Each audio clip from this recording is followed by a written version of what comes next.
how do you define yourself? This is a question that philosophers have been asking since the beginning of humankind. And there are benefits to defining who you are, and there's some significant drawbacks to hanging too tightly to these definitions of who we are. In this episode, we are talking about the psychological benefits and drawbacks to defining who we are.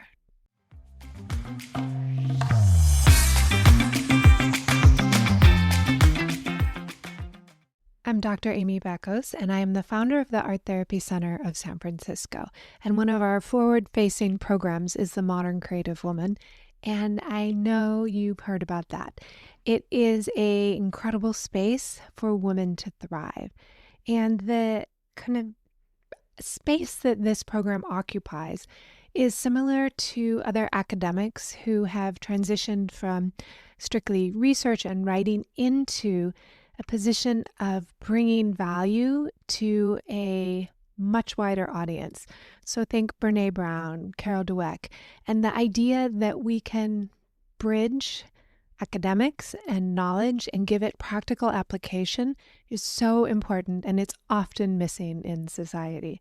In the past, I was chair of 2 different graduate art therapy psychology programs, and I still work on dissertations and teach art and trauma in those programs. I serve on 2 peer-reviewed journals as a reviewer to understand the research and determine if it's appropriate and considered evidence-based and it passes a peer review. I'm part of that process for 2 creativity journals. I also wrote the book on art therapy and post-traumatic stress disorder. That's the name of it. And you can find it. And it's an incredible tool and a resource for anyone who's lived in the world. We've all experienced trauma. So you can find it anywhere you find your books. Your local bookstore would be happy to order it for you. My short-term project that I'm working on is taking women on retreat in Paris, and the power of leaving your usual day-to-day routine and being in a community of like-minded women has the power to transform. It's an incredible experience.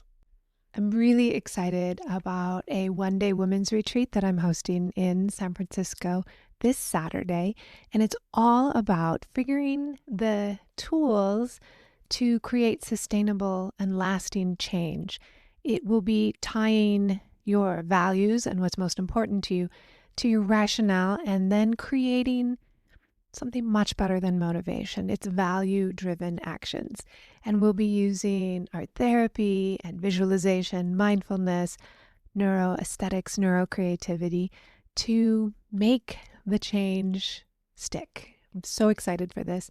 The other project that we're working on is a women's retreat in Paris. I'm partnering once again with Girl Boss Paris to bring women the ultimate luxurious experience in which to be receiving the gifts of creativity in a beautiful women's community in the most beautiful city. And the long-term game for me is really to study the art and science of creativity and then to teach it to 1 million women so that they have the skills to thrive as well as to create loving, fair, and peaceful communities. The story of I am has been going on for generations. The idea that we can define ourselves is really powerful, and it allows us to overcome challenging circumstances. We can say, I'm a survivor, I'm a leader. It allows us the space to define ourselves separate from our circumstances, separate from our families, and it gives us the courage to move in really powerful ways. The challenge of identifying ourselves as I am is when it takes this extreme case of fusion to a particular aspect of our identity. When I say fusion, I'm talking about believing the ideas in our mind to be facts and truth, right? But they're thoughts. There is external truth, of course, about what we do, where we come from, But when we're thinking, it's really just a biological process in our brain. When we start to believe what our brain is generating as essential and true and fact, we start to get into trouble and it leads to suffering. We can see some significant challenges right now with people who have an I am story that is, I am better, I am superior, I know what's best for you. And those ideas are these extreme versions of identifying who they are and projecting onto who someone else is. This has led to conflicts and wars since the beginning of time, imagining that we are separate from them over there, when the fact of the matter is there's a much bigger context than identifying us and them. It's pathologizing to talk about the other in the case of othering someone. Those people over there are not part of my people over here. That's othering. Someone who lives across this border is different from me, is othering. And there's certainly politics involved around country and where people live, but it's unnecessary to have a fusion with ideas that other someone. We experience an incredible amount of stress and toxic stress, in fact, when we are othered or excluded. And the psychology research is pretty strong. It's a traumatic stress to work or live in a hostile environment where our ideas or even our mere presence is considered to be less valuable because of some reason that a person is othering us.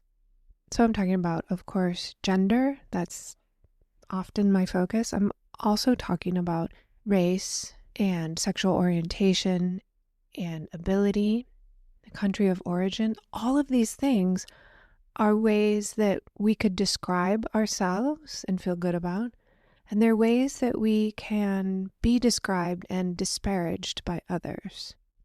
I want to really challenge you to reflect on your I am and they are statements. I think if you're here listening to the Modern Creative Woman, you already have an idea that women deserve equal protection and rights, and still waiting for the Equal Rights Amendment to pass. All my life it's been discussed and never passed in the United States that there's equal rights for women under the law. And we can talk about many examples around the world where women are without rights or losing rights. I believe that speaking up for rights has never meant that I'm against someone. It's that I'm for all and for equality. We're at a point in time when it's very clear and obvious that there are systems that uphold discrimination. And I've been learning about these since the 80s.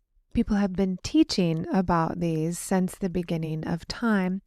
In the United States, in particular, the civil rights movement, women getting the vote, ending of slavery. These have been significant moments of time when we understood that systems were very negatively impacting lots and lots of people. I feel like it's finally made it to popular consciousness that systems are not supportive of the individual and systems are in place that deny access. I created the Modern Creative Woman because of my wish to elevate women to equal status, to provide psychological strategies, to be personally empowered and impact yourself and your communities in positive, creative, and uplifting ways. I want to give more examples of how you can do that. And it's understanding your I am statements and understanding the I am statements of others. It's a great place to start. Holding our identity as personal and important, but also holding it lightly because it's not who we are. What I do, the roles I play, is not the same thing as me as a core human being. The me that has seen everything that I've ever experienced, that has survived all of my awful days and all of my great days. That part of us that has done that, has seen everything, been with you your entire life. That's the core of us. And that I am is really hard to define. It's so unique for each of us. Anything else that we put on top of it is external. I am a woman. I live in California. I'm a mom. I'm a wife. I'm a business owner. These are things that I do, roles that I play, and I hold them lightly in that they are very important to me. But I understand that I am not those things. They're values, they're roles, but it's not who I am. And then we want to listen very carefully to how others describe who they are. Sometimes people will describe themselves in contrast to others. I'm not them. Again, it's perfectly fine to identify who you are and see people as like that or not like that. It's when we begin to categorize that one person or one category of people is better than another. That's where real pathology comes in.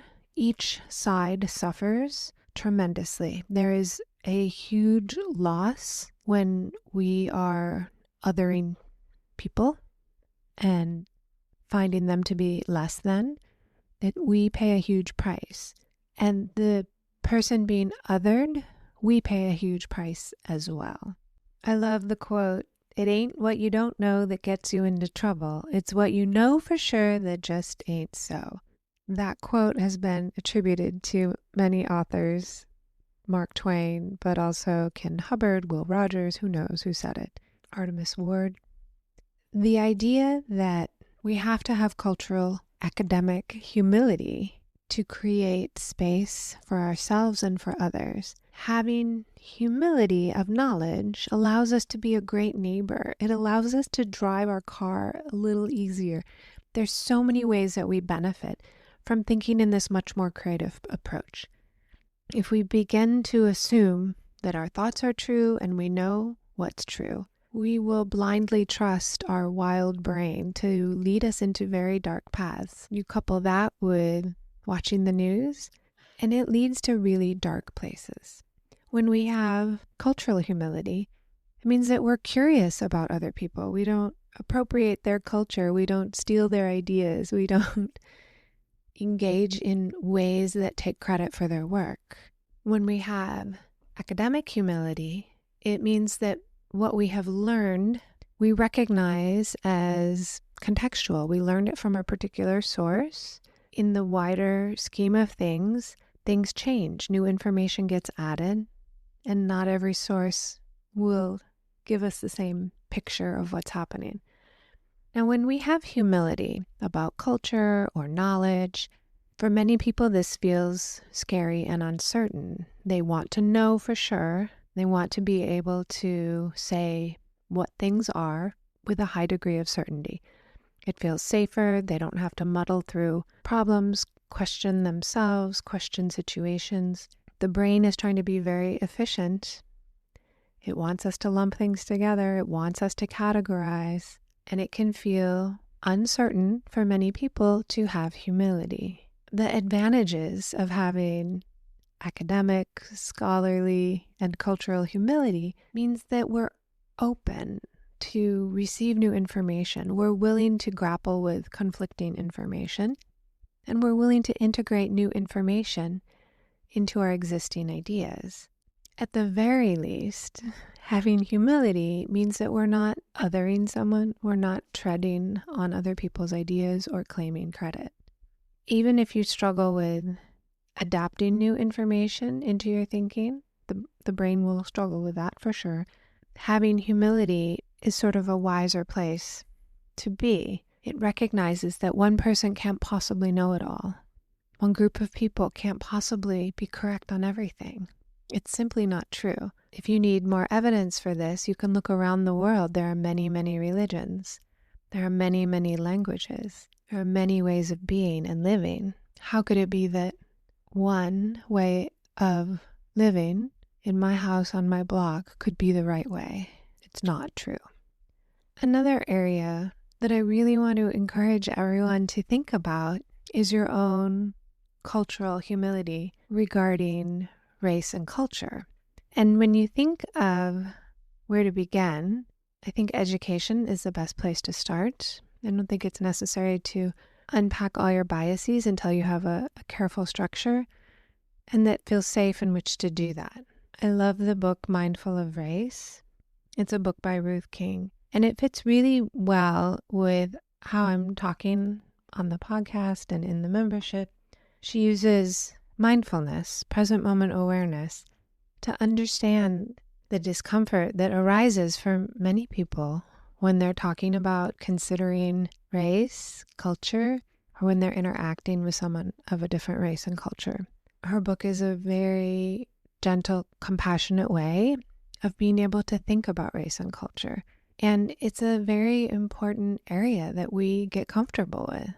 All of the things that I'm talking about relate to creativity directly. For people to be able to picture evolution and social change, it took creativity. For us to move from an agricultural society to an industrial society and now to a digital society, that was all invented out of people's heads. And it required people to see what was not there and see beyond what was in front of them into new systems and ways of being. It required the creators of these systems to shift and change their beliefs.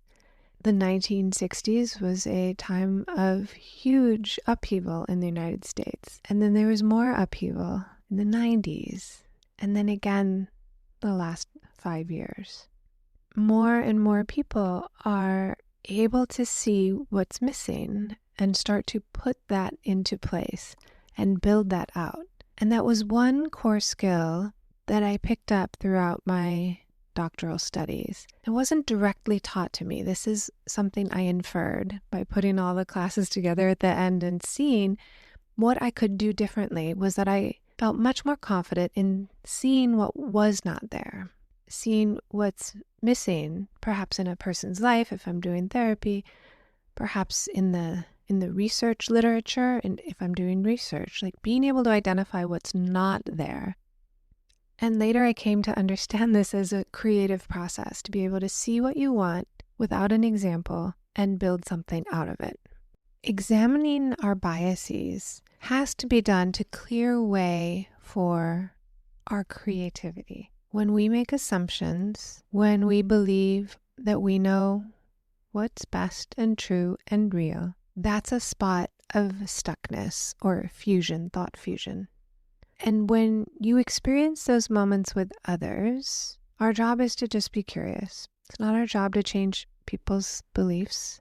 Our job is to stay clear and calm, to not let the stress infiltrate us, that we can continue to work for peace and kindness in creative ways, regardless of what's happening around us. There is space and possibility for our work. Let's talk a little bit more about the I am experience. On Valentine's Day, I have a special podcast drop for you, a little bonus episode that is I am affirmations, and that's for getting you unstuck from difficult thoughts. And I think you'll love it for sure. The kind of I am that I'm talking about now is about present moment awareness. And we can change in the present moment. We can respond in the way of our choosing in the present moment. We can live with compassion only in the present moment. So an I am experience of being in the present moment would make I am a complete sentence. I am, period. I am here now. I'm here now doing what I love, aware of my thoughts and feelings, and moving towards my values and what's most important. That kind of I am statement gives you the fuel you need to take action that is aligned with the woman you want to be. It gives you the time to create your thoughts, your feelings, and your actions. And remember, we have a lot of terrible first thoughts. So we have to give ourselves time to get to a second or third thought.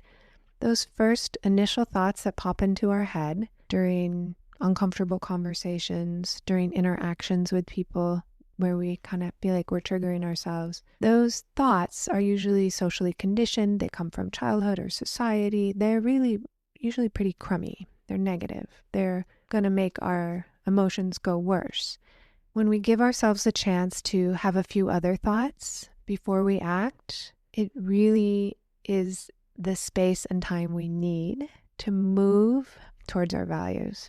So pausing, I am here now, gives you what you need to deal with uncomfortable conversations. Maybe you're talking with friends and family about difficult things in the news.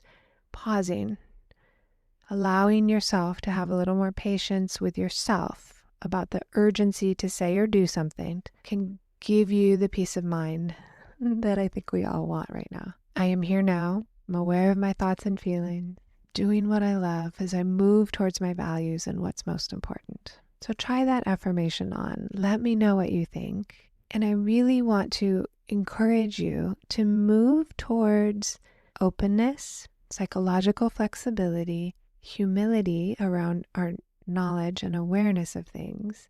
And doing that kind of work is a critical step in opening our creativity. This is the kind of behind the scenes work that supports our art, supports our family, our relationships, our communities.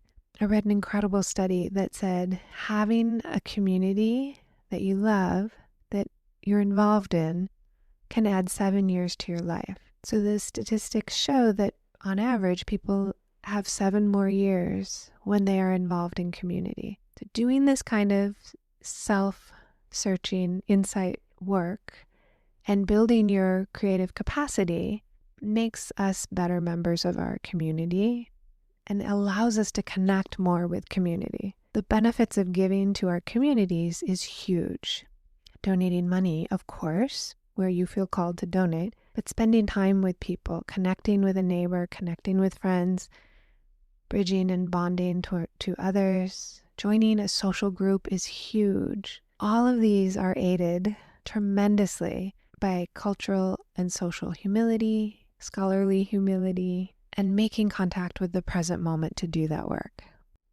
I am so proud to be a part of this modern creative woman community, and doing my own introspection allows me to show up here in a powerful way. I'm a part of several social groups. I journal, I make art, I'm part of an anti-racism group. The ways that I nourish my creativity, my social experience, and my humility directly impacts everyone that I come in contact with. And I want you to know that whatever you're doing right now, taking steps towards knowing yourself more, taking the time to read a book about someone whose experience is different than you, or a book written by an author who's different than you, engaging in challenging conversations with people that you agree with or you don't agree with, whatever you're doing right now to take care of yourself, art, dance, music, moves you closer and closer to the woman that you want to be.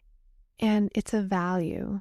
It's not something, oh, I'm there now, check, I'm done trying to be the woman I want to be. We're always moving in that direction. It's like a direction like west. You can go round and round the world going west. You never reach west. You just keep going. This kind of personal ongoing development, alone or in a group like the Modern Creative Woman or another kind of social group, is really important for building communities and supporting other women. I appreciate you so much being here. It's really been an honor for me to share what I've learned through my clinical work, through school, and through practicing all of these things on myself that has allowed this space for the art and science of creativity to thrive. I'm so glad you're here.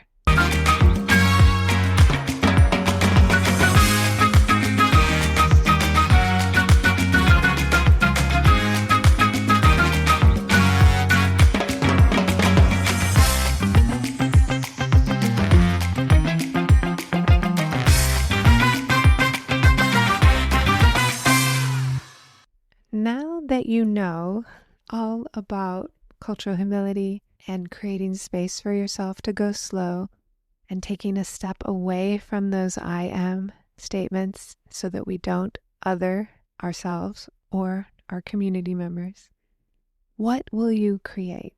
This work is powerful and this work changes lives. If you are interested in going a little bit deeper, I really want to encourage you to join a group. I think the Modern Creative Woman is an amazing space. Inside the membership, we meet 3 times a month to make art, to do a little writing. We always have a meditative moment and some affirmations to encourage yourself for the week. Being in community is essential now more than ever. I'd love to see you inside the membership.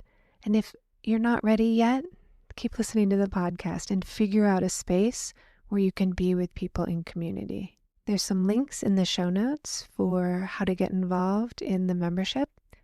There's also a link for some really cool free downloads. There's a gratitude journal, a creativity prescription, and there's 2 free webinars that you can get a taste of what it's like inside the membership. Your self-care matters to the world.